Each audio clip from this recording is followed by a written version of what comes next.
All right, guys. So Governor Ron DeSantis, he was just inaugurated for his second term as governor of Florida, and Forbes tweeted this out. Governor Ron DeSantis blasts wokeness in second-term inaugural address.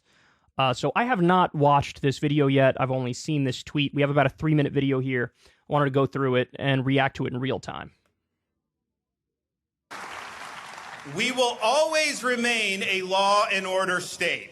We will always support law enforcement, and we will always reject soft on crime policies that put our communities at risk.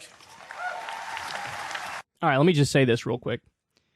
If you want to be tough on crime and you want to be a law and order candidate, well, you might want to turn yourself in, because he did this whole crackdown on election fraud, but the people that he arrested were legally allowed to vote.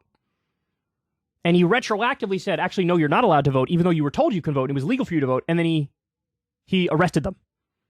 So that's you breaking the law.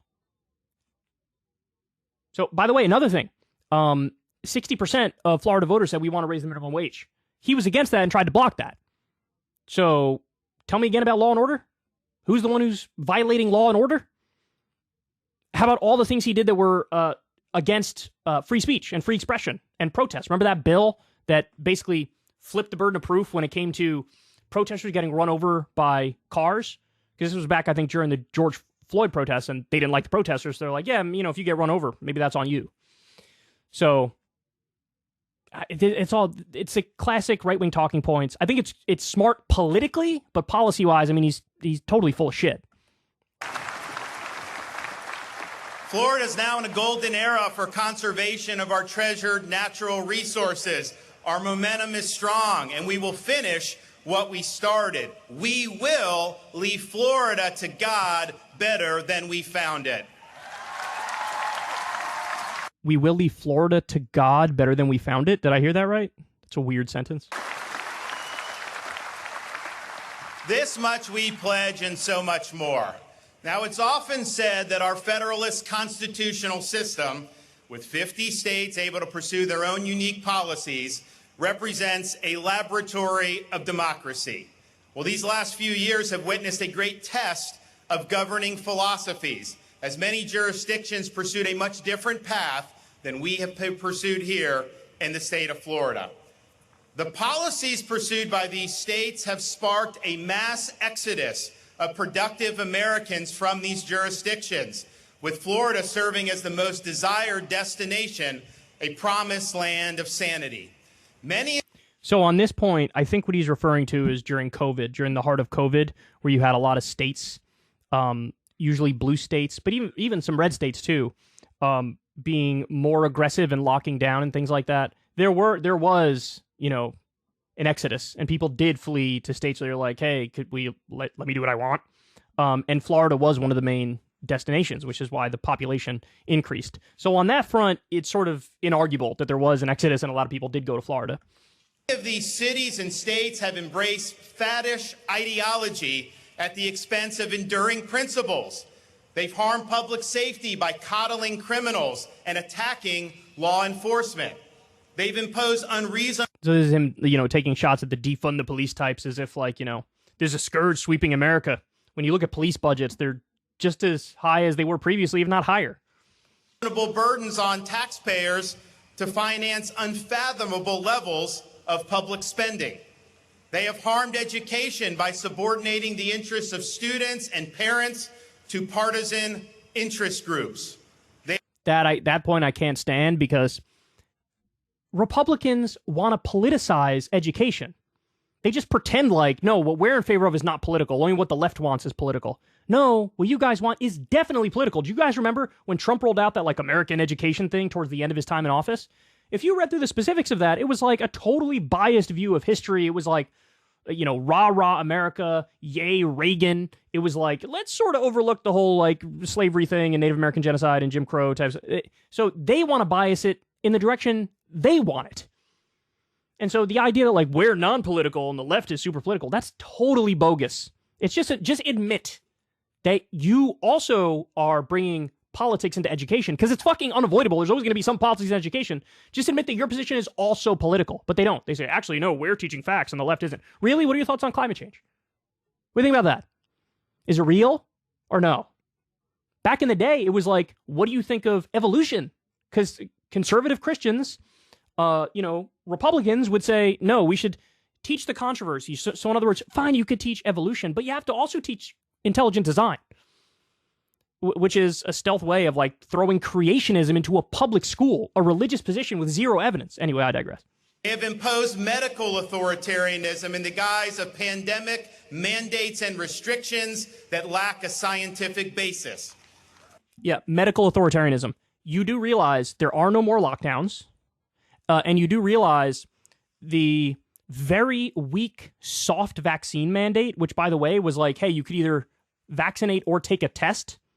That was Biden's position. Vaccinate or test. That's not a mandate. That's not a hard mandate. Hard mandate is you take this vaccine and you have no option. He gave people an option. But even that was slapped down by the Supreme Court. So what mandates are you talking about? What mandates are you talking about? He's straw manning the opposition and then arguing against the straw man. That is undeniable based on the facts.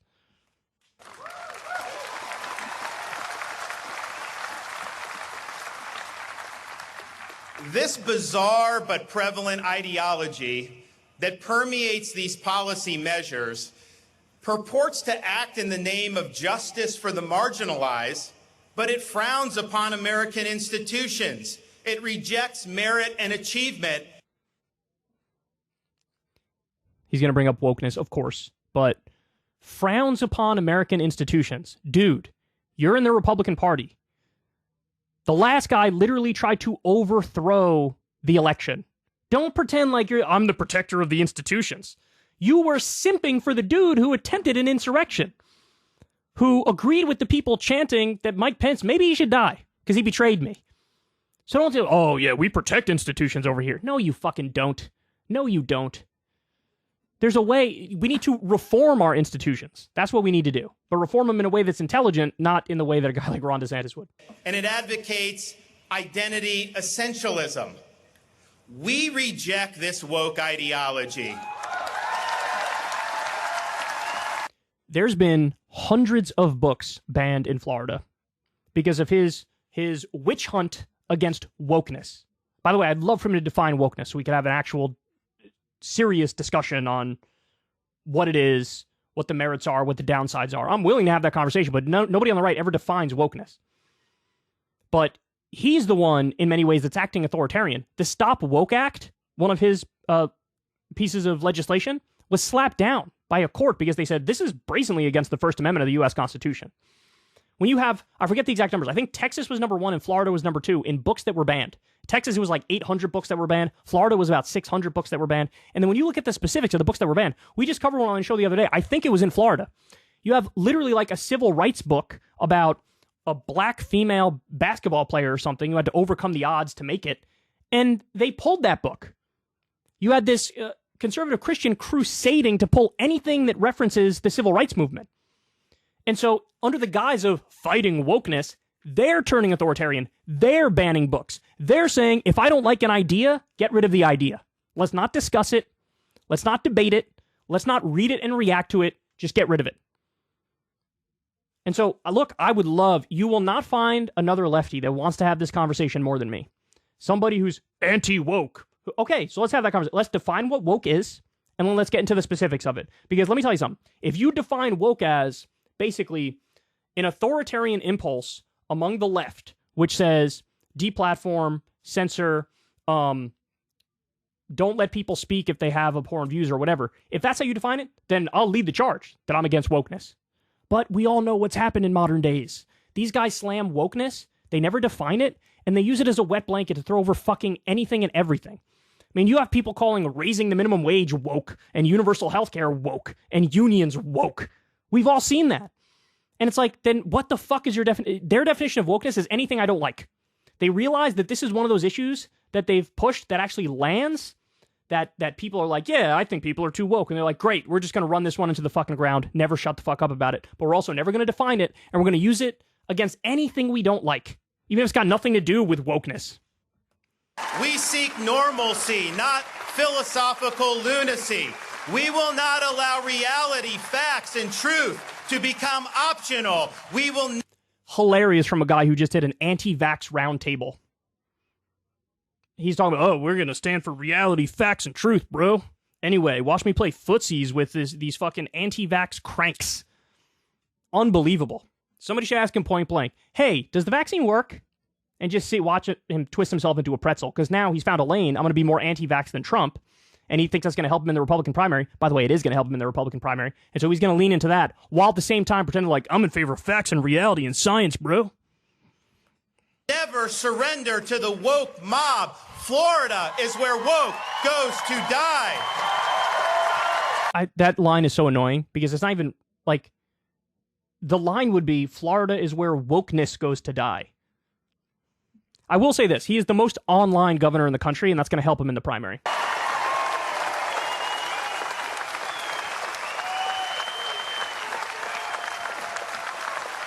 Anyway, I guess that's all, but you guys get the gist of it. Look, I'll say it again. Politically, he's the most astute Republican who's probably going to run. I think he has a chance of winning. But substantively, he's a fucking goofball. He's a goofball. I'm sure he's going to govern as a standard establishment Republican if he were to win. And I'd love to get into the specifics of, his little talking points here, because it's stuff that works online. It works with the right-wing crowd. It'll work in a Republican primary, but there's really no there. Hey, y'all, do me a favor and like and subscribe. It helps out big time in the algorithm. Click the bell as well for notifications when videos drop, and watch that video on screen right now. You know you want to.